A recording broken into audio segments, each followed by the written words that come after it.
Just so you know, Tom is one of the leaders at Open Door Mission. He's one of the mentors down there. Well, So we are just starting, Tom, actually with the lesson right now. So you haven't missed anything when we get going here. So the question was, have you invited more sinners to your house or saints for dinner last year? Marv said more sinners. Yeah, well, because we're all sinners. Yeah. Yeah. So that would be the truth. Same thing there. And Yep. what an opportunity when you visit, have people come over that are sinners, is that even though we are a sinner, we can be a representative as a disciple when that happens. What does that say about your company if only sinners come to your house?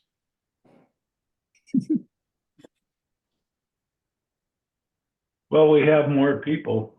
I would have very few people if I only invited saints. Yeah. yeah, that's for sure. Okay. And probably if you said, hey, I won't have sinners over to my house, you're probably not going to have anybody over. Yeah. Yeah, Yeah. that makes sense. Yeah. Okay, by the company you keep, what is your reputation? It'd be, yeah, depending on kind of sinners you bring prostitutes over, that would be too good reputation. Yeah, isn't that interesting? Because I think how do you think Jesus' reputation was? Because the prostitute showed up with him. Yeah.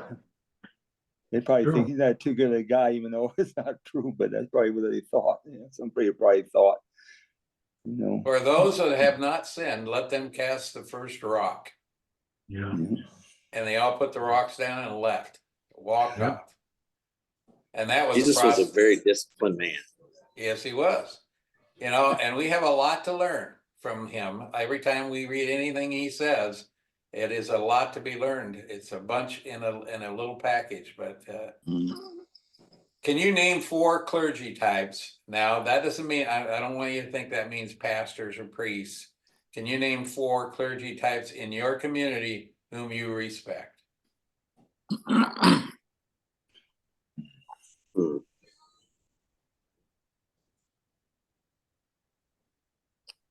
Clergy tax. This is not a hard question, especially for you guys, because I'm not looking for who are people. We have just mentioned everybody's sinners, so you're not looking for somebody that's perfect.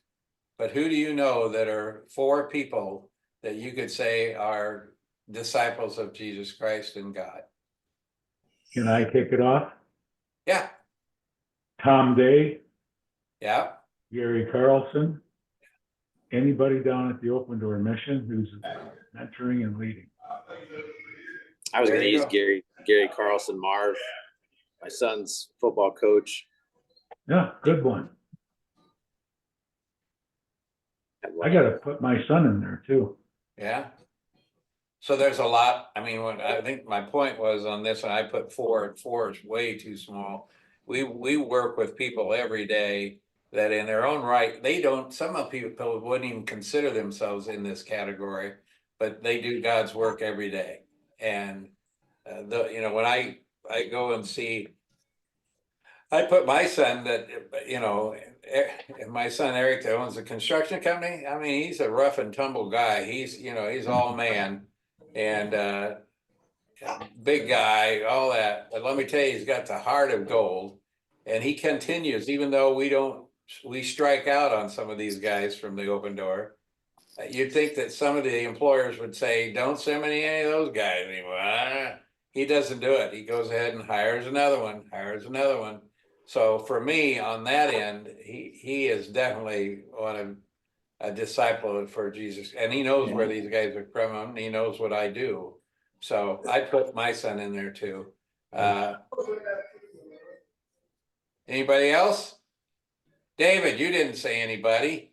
No, I was thinking some people go to my church. I know people and everything. I was thinking some people used to be because they passed away now.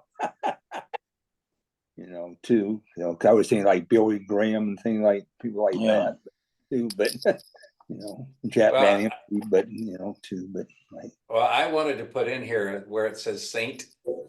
Well, from the Catholicism standpoint, a saint is a pretty special person. And saints are pretty special, so don't take the definition wrong. Yes. But to be a saint on the Catholic end, you're riding on the high cloud. Now, but truly, Jesus said, we are all saints to God. All you got to do is you're separated from the world, consecrated to God. So your focus is on God. You're holy by profession and by covenant, and you're a believer in Christ. All of you guys are all of those. So you're a saint. So yeah, from now that's on, different. Yeah, that's different what the Catholic Church preaches. That's oh for yeah, sure. absolutely, absolutely. And I'm reading a book right now by Martin Luther, and Martin Luther really, he's he's alive, because he really upset that whole apple cart of what they believed, because he believed this. Now, so anybody, we could go to a meeting, I could call you Saint Tom Day, Saint, David, Saint Bill, Saint Marv, and you would be a saint. Do you feel like a saint? Not all the time. Well, Not that's all. an, Not in I any have a ways. little bit of an interesting story. As Marv knows, I volunteer at a nursing home with my dog. And about a month ago, there was a priest. They call him Father Steve, but he was out there visiting some of the Catholic gals that wanted to see. They wanted to do the rosary and different things, and I happened to be in the room while he was there giving communion to the couple gals, and I looked at my dog and I said, "Well, we'll let him finish." And he said, "No, come on in." And he was wearing his clericals, and he bent over and gave Macy she's a black lab, and gave her a big hug, and he told me a little story about Saint Francis of Assisi, which is apparently the Catholics' saints for animals. And it was just an interesting thing. And he looked at me and he said, "Well, we'd like to thank you for your ministry also." And I never thought going around with the dog was a ministry, but True, absolutely it is. it was an interesting time, and I was going to be my usual smartass. He's got his black suit on with his collar, and he's hugging Macy. And I said, "Well, one thing about her, at least with what you're both doing today," I said, "that your suit won't show dog hair." Yeah. But, that brings up a question for it. Marv, you were at Methodist Hospital, were you? Oh, yeah.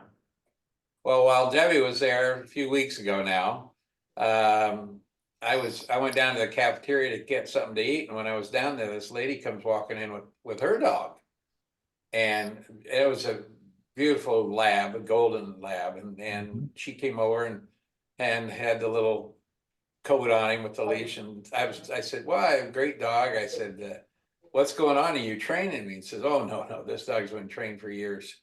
I said, "Oh, okay." I said, "Yeah, well, what's going on?" She said, and I forget what day it was, like Thursday. She said, every Thursday, they have her come over with that dog and go around room to room, because the dog really settles these people down and they feel relaxed. The dog helps them. Yep. And Yeah, true. I went, "Wow, no kidding." She said, "Yeah, we're here every Thursday, and we go on the rounds just like a doctor, and we visit all these rooms. Yep. They'll tell me what rooms to go to, and I'll go to the rooms with the dog."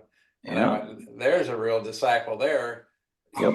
With the dog. Yeah, I go to the reception desk and they hand me a to-do list, and that's what we do, and particularly it really settles them down in memory care.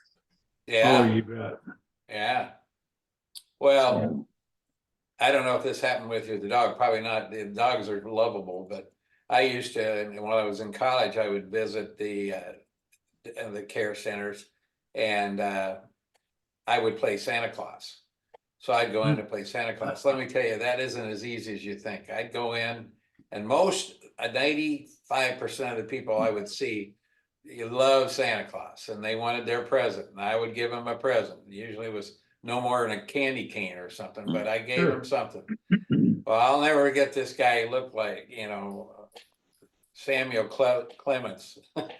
He looked like the author. Let me tell you, big, big, bushy white hair, and so anyway, I walked up to him and I looked at him and I said, "Well, Merry Christmas."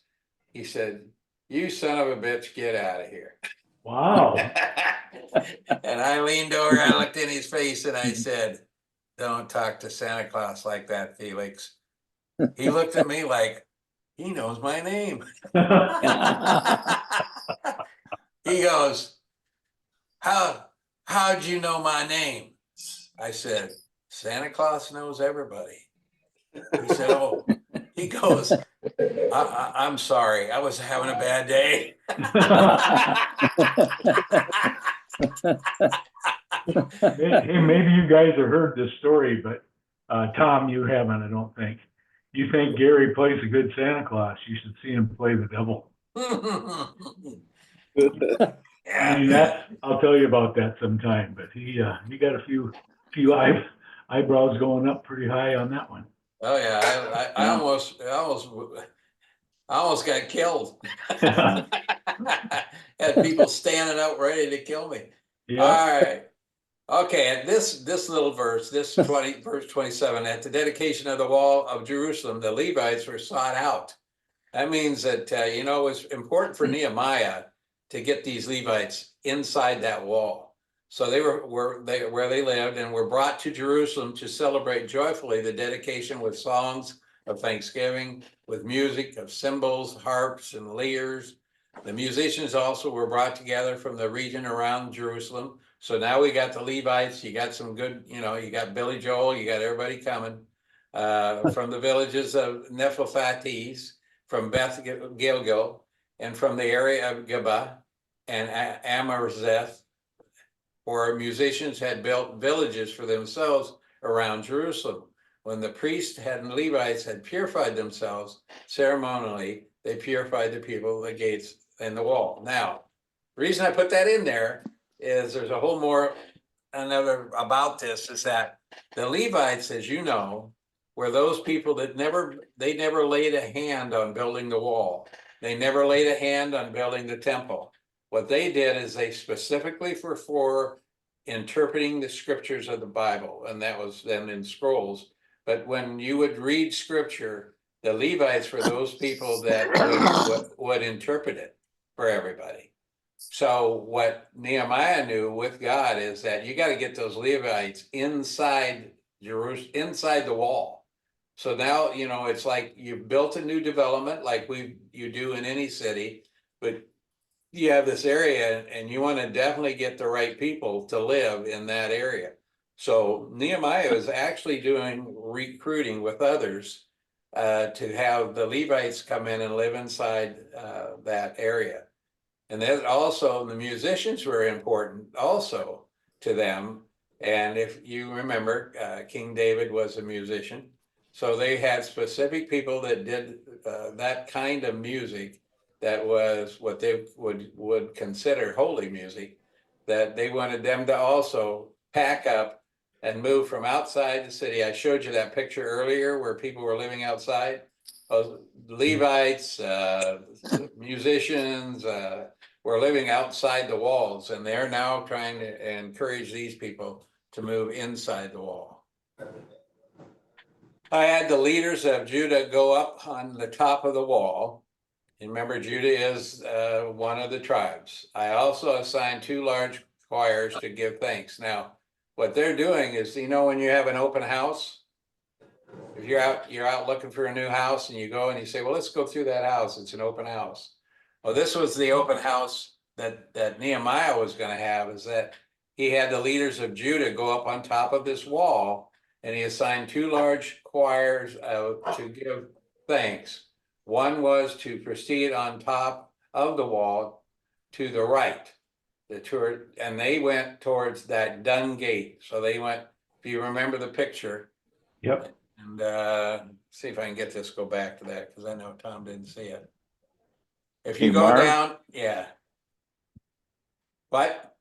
Marv, kind of like a plant tour, right? Yeah, there you go. Hey, right on, man. So if you look, they're gonna go, if you go right up in the middle where you got that little high rise there, you got 2 groups. Got one group that's gonna go off to your left and go down towards the Dun Gate. Then the other group is gonna go up and around the temple and down the other side, and they're gonna meet over on this side, come together. So what that becomes is that's their tour of the wall and what they've done. And you would be too. Nehemiah is proud of what they've done.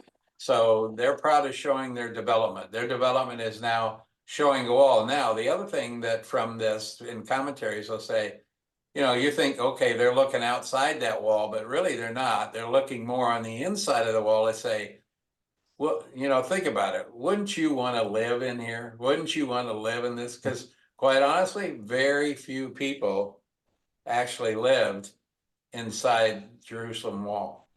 And now they're trying to get the right people. You're Yeah. gonna talk about segregation. Yeah, well, I was gonna say that's where it got started. Yeah, they Gated want, communities. don't raise your hand too quick to say I'll move in, because you might not be accepted. So, Yeah, but they were looking for the right people. So, and it lists those people as you go down through here, those people from the Judah group and the musical people. And so, and they a lot of these people were in the line of David, of the family of David. So that is why they began to say, this is how we're gonna create Jerusalem. So it was very segregated, not today, but it was then. So they wanted to publicly demonstrate their decision to follow Jesus Christ. If you had that and you did that and they knew that you were part of that, then you would be in Jerusalem. That's for sure. And by the way, say, well, Jesus hadn't come yet. No, but Jesus is mentioned many times in the Old Testament, long before he ever shows up. So they're talking about the Messiah, is what they're talking about. So if you believe in the Messiah, you're gonna fit in pretty well there. This is more than rebuilding a city; it's rebuilding the people, the rebuilding of lives. This began with the fact that the wall was torn down, is destroyed, the temple was gone. So the focus of God in the beginning with Nehemiah was the rebuilding of the structure. But now it's not the structure. Now they got to go to work on the people. So have you ever belonged to a church where the focus is more on the property than it is on the people?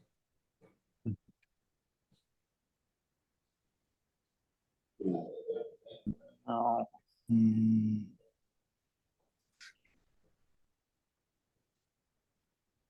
Well, let me tell you, I've been the chair of a capital campaign for churches on more than one. If you want the wolves to come out of their woodwork, start building a new church or building an addition. Yeah. Because that's when it seems to be more important than the people. If you're going to build something for the people, it should resemble it's for the people. But haven't you ever been in a church where you're almost it's like going to your mother-in-law's and she doesn't want you to touch anything. mhm. Yeah. So there The are church I'm a part of. churches that you walk into that you Yeah. say, oh my gosh, it's so beautiful, I'm not comfortable. If you've ever had a chance around Christmas time to see the movie The Bishop's Wife, it's a classic. Yeah. That has been redone over and over again too. That is a very good movie. That's a good point. Well, chapters 8 through 13 are about rebuilding the people's lives. So when we've been reading Nehemiah, we went up to chapter 8. Well, now we're gonna get away from the fact that, you know, the temple's built, the wall is built, everything's done. Guess what? We don't have any people living in here. We have very few people living inside. So now what we're gonna do is Nehemiah, from God's blessings, is saying, you know, we need to put people inside of here, but we need a special group of people that live in here, not just anybody should live in here. God is more about building people than buildings, rebuilding a people of torn lives. It is easier to build a building than people's lives. What do you think about that? Yeah, I'd, sure. I'd go with that. I'd buy it. I would definitely agree. Yeah. Well, my example of that is that, you know, I love with what we're doing, Tom's doing, Marv's doing, we're all doing it at the Open Door Mission. But if I relied on my success on every one of those guys becoming a star, I'd quit tomorrow because that ain't gonna happen. And I had mentioned to Marv earlier, some of these guys, they really, we talked to them about joining this group in the future.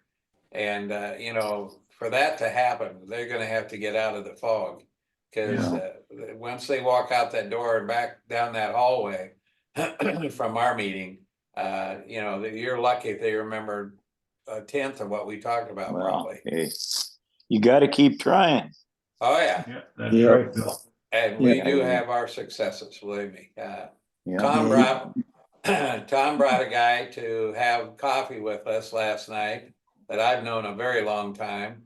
Probably one of the most negative guys I've ever met that was in that place. I mean, he bitched about everything, and he was never happy.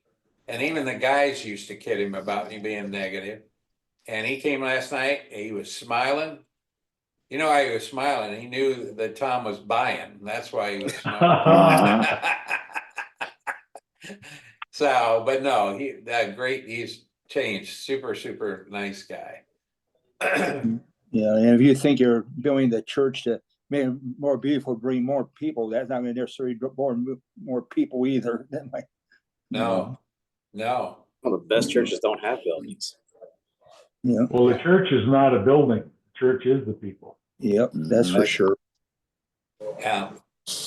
Well, and that's the second part of this is that it doesn't say this in the Bible, excuse me, but don't you wonder, when you're in a church and you're going to do a new building, how many people quit that church and go to another church, another building, another place, or anything that you change the times, the worship times, you change Sunday school times, you change anything, you lose membership when that happens. Yeah, you change pastors.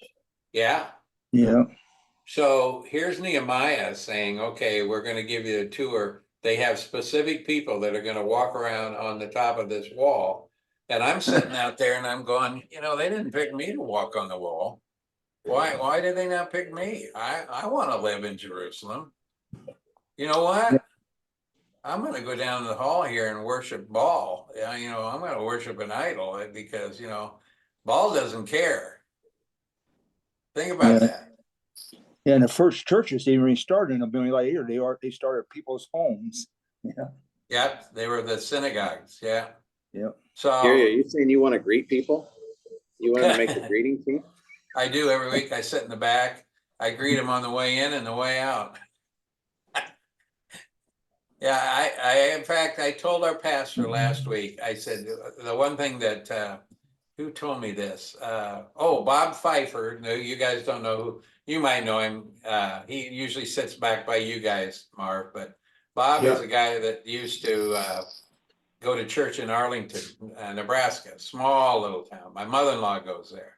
And I go there once in a while. And it's very similar to what my little town in Iowa that I went to is you have church. And then after church, everybody goes in the area, the fellowship hall, and they have coffee and usually have some donuts or something in there. So after every church service where I grew up, and I was telling pastor this, it was the guys would sit on one side and the women would sit on the other. but we'd all go in there after church and talk. Well, when I go to the Arlington church today, after service, they go downstairs. It's an old church. They go downstairs, and the stairs are like walking down a ladder. I'm telling you, they didn't put anything on this, but straight down. So you got to watch how you walk.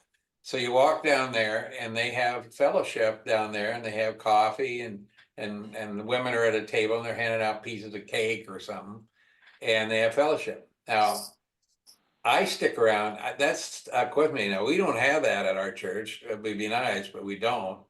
So what I often stick around after church, and I'm there till we finish at 10 o'clock, and I usually leave there at about 10:45 when the other service is getting started.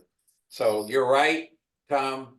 I greet both in and out, and stick around and talk to people on the way out. So, and I always have to go over during the service and tell Marv to calm down.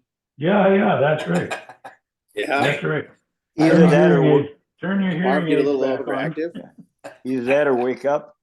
Yeah, I go over and pat him on the back, and Connie always looks up at me, and I go, "Hey, you guys calm down." Yeah. Turn your hearing aids back on. Oh, man. Our church did. We have our fellowship before church. We don't have after church. That's interesting. Yeah, I know. we wouldn't have anybody in the sanctuary. And a lot of people, some people, they'll walk into the last minute of the church part because they're visiting, and this Sunday they hear the church start, they start walking in. And it's interesting. I'll just bring that up about the little things you do. But when I first joined the Bible study that Marv got me involved with on Friday with everybody else, still go to it at Bethany. The one thing that always impressed me that is gone now, and that's they always had coffee for everybody. Right. And we don't do that anymore. I mean, you go in, if you want coffee, bring it with you, because if it's that, but they used to roll in the thing on the deal and hook up the coffee, make the coffee. And I always said, man, I'm going to go to church and, have a little coffee and have a Bible study. Yeah. But we haven't done that now. No, that was our buddy Jason, who we love so dearly. He Right. used to make coffee. Jason used to tell us that the New Testament started in the middle of the Bible. You just find the middle of the Bible and open it up, and that's where the New Testament started. Yeah. What do Among you other do? things. Church's coffee is not that good anymore. Actually, ours is not. I don't know. Ours is not that bad. We have coffee places on both sides. One thing about our church, we got 3,600 members. We have about regular 1,200 Wow. that come to church. Yeah. And Whoa. and we have multiple ways to come in the church. So, we have cops standing on the inside. And I don't know what they don't look like they're the meanest guys in the world. I mean, I No. doubt very much. I wonder how secure we really are when it comes, but I won't get into that. But still, I'm just kidding. we have spots for coffee, and they give out donut holes. Yeah. Our coffee at our church has been getting down, just going downhill. Really? I always look forward to going to get the coffee. Now I got to go brew my own in the morning. Make sure I pack my own cup. It's fine, but Yeah, I don't know what we're going to have because I don't know what it is. They bring things every week. Some people might have a cake or some cookies or what they have that week besides water and coffee and whatever they have our church, so whatever. And they said, "What do you bring?" Oh, they said, "Don't bring people with nuts in it," because they found some people got allergic to nuts in there, so they told them don't have anything with nuts in them. Wow. Well, our church is full of nuts, so that wouldn't be a good deal. I think God's weaning me off of coffee. Tom, you were mentioning greeting people, coming and going or whatever. And Yeah. Back a few years ago, something that I missed, our church actually had a philosophy and followed it. It was called the welcome place. And we had greeters, and that would talk and not just hand out a bulletin and say hi. They'd actually talk and make people feel welcome, especially if they were new. Yeah. And with a church of 3,000 people, a third of them show up, but it's hard to know everybody. Yeah. I mean, I used to greet too. I like greeting. Oh, Yeah, so did I I. do too. I still do. I greet whether I'm in the church or wherever. Then, And I had that come, I think mainly from one of my grandparents, my grandfather, the German grandfather. I remember when we lived in this little town, and you know, all of us, the family lived within 2 blocks of each other all around. But on Friday nights, and they changed it because of during football season, but on Friday and Saturday nights, depending on the time of year, all the stores downtown in this little town were open on that evening. Yep. And it was a town square, so you could walk all the way around. Yep. And I remember walking with my grandparents, my grandmother and grandfather, and I couldn't have been more than 7 or 8 years old, and I'd walk and I'd be holding her hand or his hand or something walking. And everybody he met walking around that square, he'd say, "Hey, hi, how you doing?" Yep. My grandmother, I'll never get it. She looked at him and said, his name was Irv. She says, "Irvin, why do you say hi to everybody? They don't know you." And he said, "Now they do." Yep. Yeah. Gary also forgot to say, you know, he said his grandpa was German. So when he took him to church, he says, "You will go to church and you will like it." That's true. And you know, I have said that a number of times about today's youth, is that, you know, if it would have been up to me, I would not have been in Sunday school. I would not have been in church. But in those days, there was no question that's where you would find me every Sunday. So you didn't have that choice. So anyway, what this shows is the list of exiles who returned. Now the exiles are all these people, the 55,000 of the Israelites that came out of Babylonia, and King Cyrus, the Persian, said, "Hey, go back, you know, and live there." But there were millions of Israelites in Babylonia, and only 50-some thousand went back. So when we talk about large and spacious city, well, there's nobody living there. And when you look, there looked like there were some houses or something out there, but actually in those days, these people were still living in tents. So no construction really had started in the inside yet of houses that to be rebuilt inside that the walls of Jerusalem. So they got some work to do. So they got so typecasting that they casted lots on who was going to get to go in. So they would find a family of 10, and then they would cast a lot on which one was going to be admitted into live in Jerusalem. So if they went to each, like the tribe of Benjamin, the tribe of Judah, any one of the Levites, or the Levites were already in there, so that's no question. But the other tribes, they were casting lots. Now, think about that. You're happy. You got your brothers, got your sisters, got your mom, got your dad, got your grandpa, got your grandma, and they cast a lot and they go, "Okay, you're moving inside to Jerusalem." That doesn't really mean that you're going to get real excited about moving, because now you're leaving your family.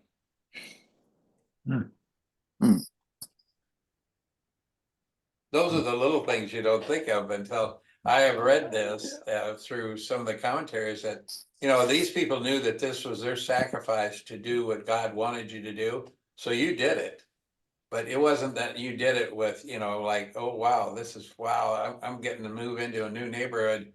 Oh, my family can't come." No, you'll go. You will be the representative of your family inside the wall in Jerusalem. So, and I even put in here, lots was used a lot in the Bible. If you look it up, even Jesus' clothes after he was crucified, they cast lots on who would get his clothes. So it's not unusual to do the lots in the past in here. Started a long time ago. What is it like to pull up stakes and leave your family? Any of you do that? Yep. Oh, yeah. Everybody probably does that when they get married or leave home. When they get older, so. Yeah. Well, yeah. And I'll use them. We were talking about this the other night in 1997. You know, I am a Nebraska Husker, Nebraska alumni, Nebraska. And I took a job in Indianapolis, Indiana. I left my kids. I had no grandkids yet, but I left all my kids and moved to Indianapolis, Indiana. People were saying to me, "What are you doing? Are you nuts? You're leaving Nebraska?" I mean, I had more negatives than positives about leaving, believe me. Believe me, I was asking myself, what are you doing? After I took the job, I was there maybe 6 months. I was still saying, what have I done? But I did it. Yeah, I just thought somebody said that. I was thinking of Trav Alberts now. Yeah. You know, today I think probably it's a little more, I don't know if it's accepted or not, but you still have that, you know, I had a deal where I called my parents who were still alive then, every Sunday night, 6 o'clock Eastern time, I called my parents. Every Sunday night, every week.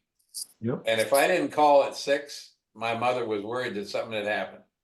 Yep. So that became a real habit, but I maintained the ties through just a phone call.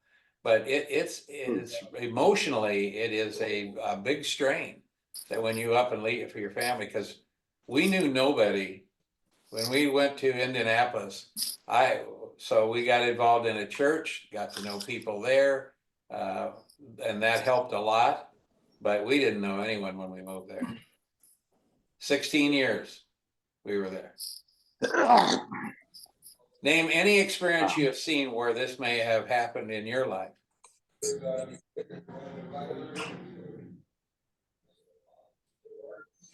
None of you pulled up and left? Any I've of you never go, left. Good. any of you join the Army or service? There you go. Marine or Nope. Air Force, any of that? That's kind Yeah. of flowing up stakes. And that's tough both ways, Marv. I mean, I know it's tough for you or the person that's going, but I being an Army brat kid, it's not easy to watch your dad leave. Right. And then, he's gonna return, you hope, but you watch your dad leave or your uncle leave. I had an uncle that was like a brother to me, and he was in the Navy, and I can remember in 1957, which I would have been 11 years old. It was devastating when he left to go to serve in the Navy. In fact, I remember like it was yesterday, I wanted to go with him. Yeah. They were hanging on to me in the front yard saying, "You can't go." They were getting ready to take him up to Omaha from Red Oak, Iowa, to catch a train to go to San Diego. Back in Yep. those days, trains were big. So he was going to catch a train in Omaha and then go to San Diego. And I was ready to go with him. But they held me back. I didn't get to go. So, well, in every church, we have administration, pastoral team, worship community, and thinking about God's goodness and thank Him. We need to do that. And when we talk about prayers, we look back at those particular people. It takes all of that for a church to work. And as you said, we're not talking about a building. We're talking about people. Thanking God on a daily basis. 10 people were healed, only one thanked Jesus.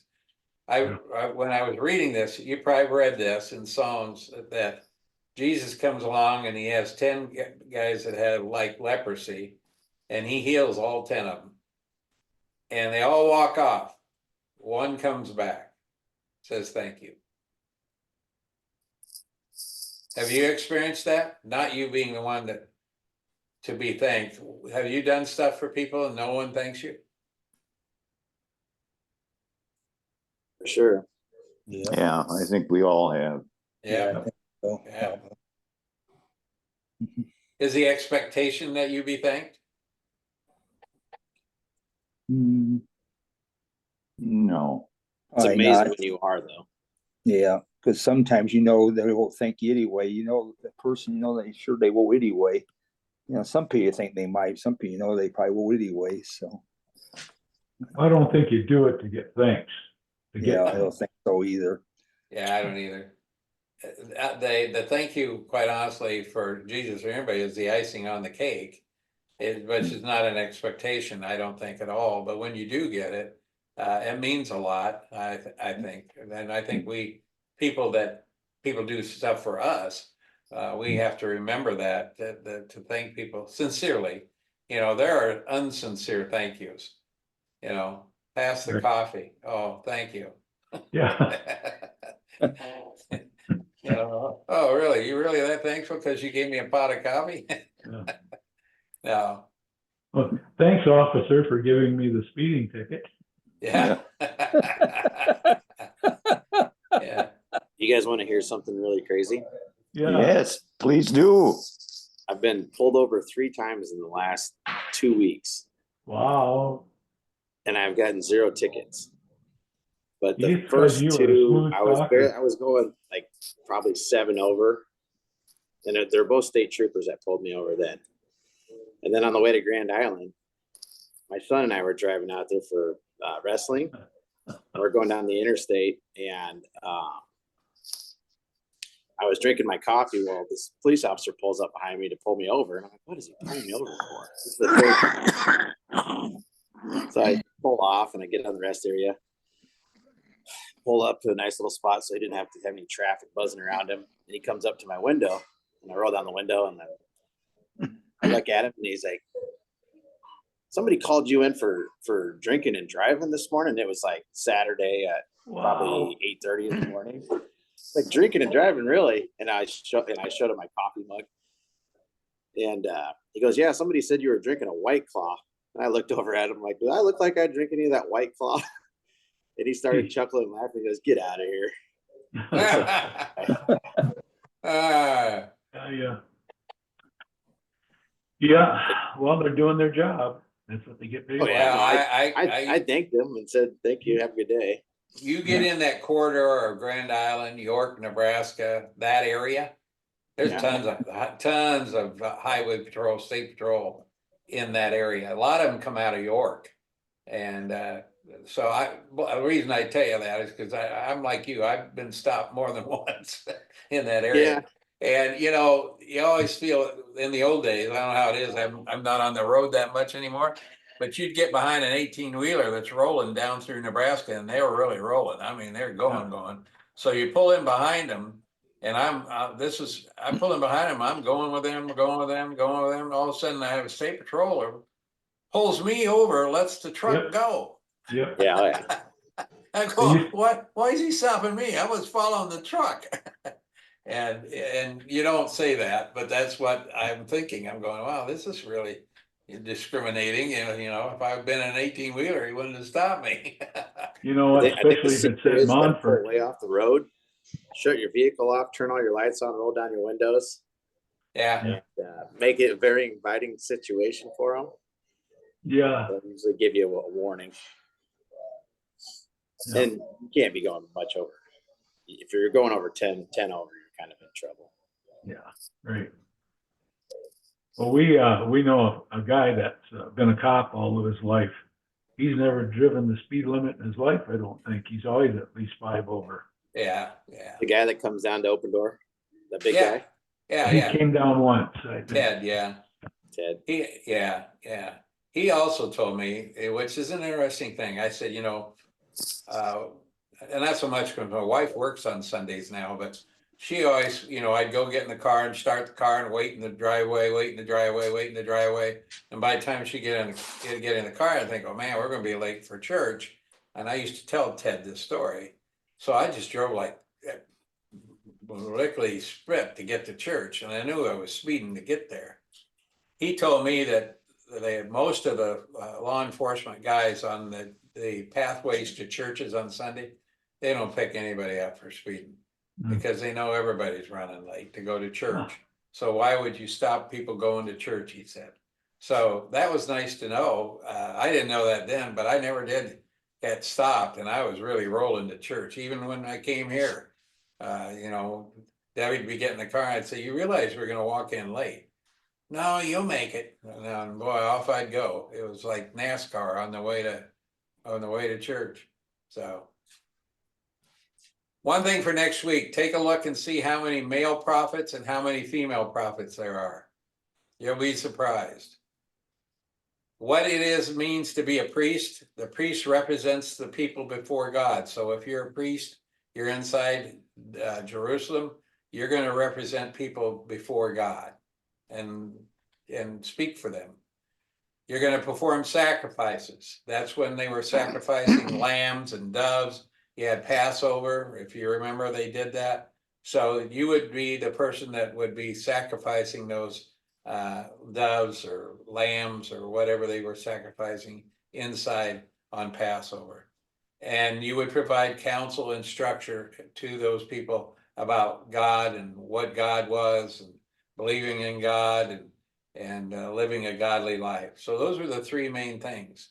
Now, when you say that, well, that's not quite the way it is. No, it isn't anymore, because Jesus comes along and that middle one disappears. Okay. So prior to Jesus, priests were kind of called upon to do the sacrifice, but it wasn't doing any good. You sacrifice a lamb or a dove, or, it wasn't taking the sins away of these people. But when Jesus died and was sacrificed through crucifixion, it took away our sins. So that's the difference. Oh, I don't want to show you that yet. Women prophets, they say there's 7, but I'm telling you, you're going to find a lot different than that. But the 7 that you will find right away are Sarah, Miriam, Deborah, Hannah, Huldah, Abigail, Esther. So the point I want to make here is that there was a lot of women in the Bible, but when you find out how many men prophets there were, it's going to not really surprise you, because there was many, many, many. All right. Anything about first of all, number 1, this is it for Nehemiah. Number 2, what should we do next? And since you're here today, you guys get to talk about that. We got a couple minutes here, so. Any wishes? I'll do anyway. I'll do any book. I'll do the research. I'll do the study. I'll do all of it. But I want to do what you guys are interested in doing. And Well, we've got 3 years of study, so I'm not opposed to doing another one again, but I'd rather probably do one we haven't done. Question. It seems to me that in my limited study of the Bible, it seems to me that Proverbs is quite complicated to take on something like that, but there certainly seems to be an awful lot of substance to Proverbs. Oh yeah, I love the book of Proverbs. yeah. You want it? I mean, yeah, I'll vote for it. all Well, right. Okay, probably in. fine. Yeah. Yeah. Bill, you've done a good job. You've picked a couple, and then when we got into them, I got to admit, when we went into Revelation, I was thinking, oh man, Marv's going to do this Oh one. yeah, but look what I learned. I mean, wow. I mean it. Yeah. So I really don't think there's a Bible. Like when we did the minor prophets, I thought, okay, I'm going to. That was wonderful. Yeah. I was sorry I hadn't read the minor prophets before. Yeah. That was really a good Bible study when we did those. So, all right. Next week we start with chapter 1 on Proverbs, and keep in mind Nehemiah and what his personality character was, because we all should be a Nehemiah, believe me. So, and it was fun doing this one. I enjoyed doing it, but I'm ready to move on. Every book in the Bible, when you finally have finished it, feels like you've accomplished something. Yeah. Anyway. So, yeah. All right. If you want to bring somebody, Tom, to this, you're more than welcome to get them involved. Give them that number, give them that password. Yeah. And you know what? It's nice having you. Thank you. There's our thank you. Thank you for inviting me. Glad you made it. And what I think the word, I learned this a long time ago, don't measure on whether they need it or not. because we all need it. Yeah. Doesn't For matter. sure. So if anybody that you think that would be interested in showing up and doing it on Zoom and getting, you know, a flavor of God once a week on Zoom, that's the way to do it. Absolutely. All right, what we usually do is somebody does a closing prayer.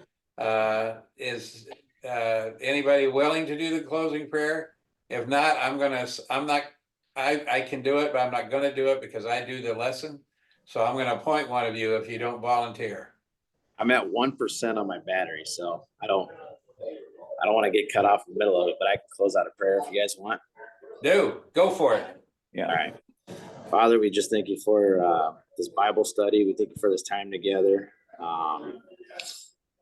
Guys, thanks for inviting me into this group.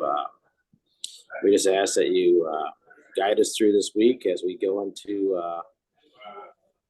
to the next, and just be in our hearts and bless our day. In Jesus' name, amen. Amen. Thank you. Very nice. Tom. Yeah, Thank thanks, you. Tom. Thanks, See you guys. guys. Yeah, Thanks for see ya. inviting me. Thanks. Good. good day. Have a good day. Yeah. Bye. Bye.